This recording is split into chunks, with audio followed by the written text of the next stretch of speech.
63% are taking care of the 13.2 and the 23.1. Then by the year 2050, they're only going to have 8.6% in that little category coming up, and that's just going to get smaller, right?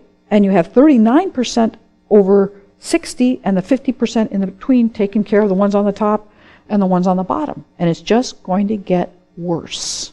So this is what is happening, is that worldwide we have this declining birth rate and an aging population. And this is a bit of incredible news. There's a worldwide war on baby girls. You'll see here in countries such as China, there are 120 males born for every 100 females. In nature, there should be 105 males to every 100 females, because males are careless and they die off, right? And then it cuts off because it gets pretty even. So anybody who wants to get married can get married. There's 100 and 100, right? Now there's 120 males for 100 females because of abortion, killing off the baby girls. Further bad consequences. I want to talk about chemical sex. Again, the pill, Norplant, the patch, Depo-Provera.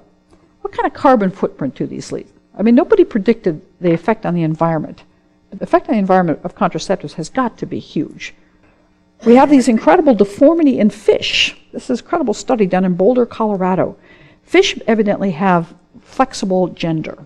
If you put enough female hormones into a male fish, it will become a female fish. So in the Boulder, Colorado River, they did a test of fish that were above stream of a sewage plant and below stream of a sewage plant. And those above stream in the sewage plant had about a 50% male and female.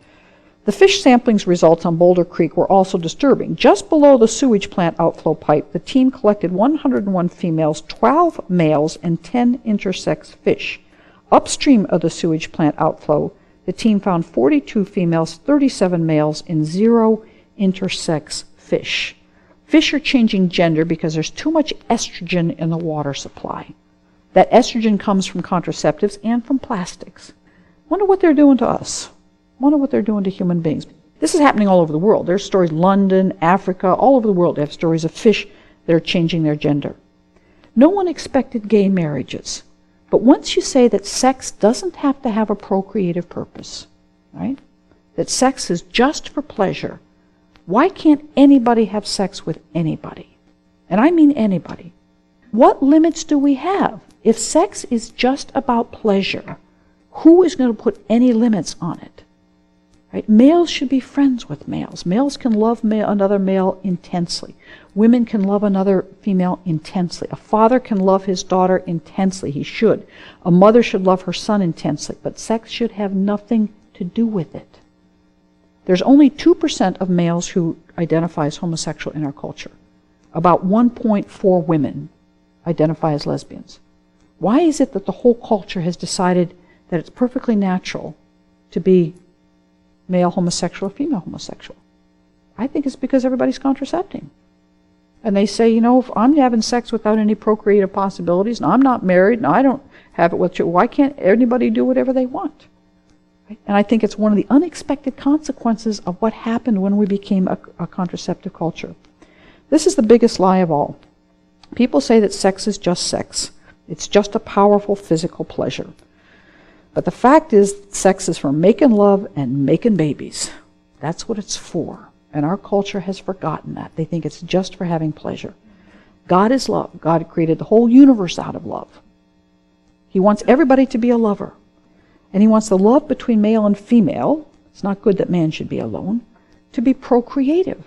Be fruitful and multiply and fill the earth. What was the first commandment that God gave mankind? What did he tell us to do? What were we going to do in paradise? Right? We didn't have to make our own food. Everything was there. But he said, be fruitful and multiply and fill the earth. That's what man's supposed to do. That's our first job. Everything else is supposed to help us do that job. That's what God said. Be fruitful and multiply and fill the earth. He can't say that to Joe and Tim. And he can't say it to Sally and Ruth. They can't be fruitful and multiply and fill the earth. Right? But Adam and Eve can. And that's what he told us to do. Humanae Vitae came out in 1968. It taught the church's teaching on contraception. Beautiful document. Everybody should read it. It's not that hard. Everybody should read it.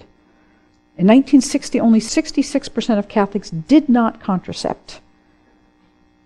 By 1995, and actually much earlier, 80% of Catholics were contracepting at any given time. Catholics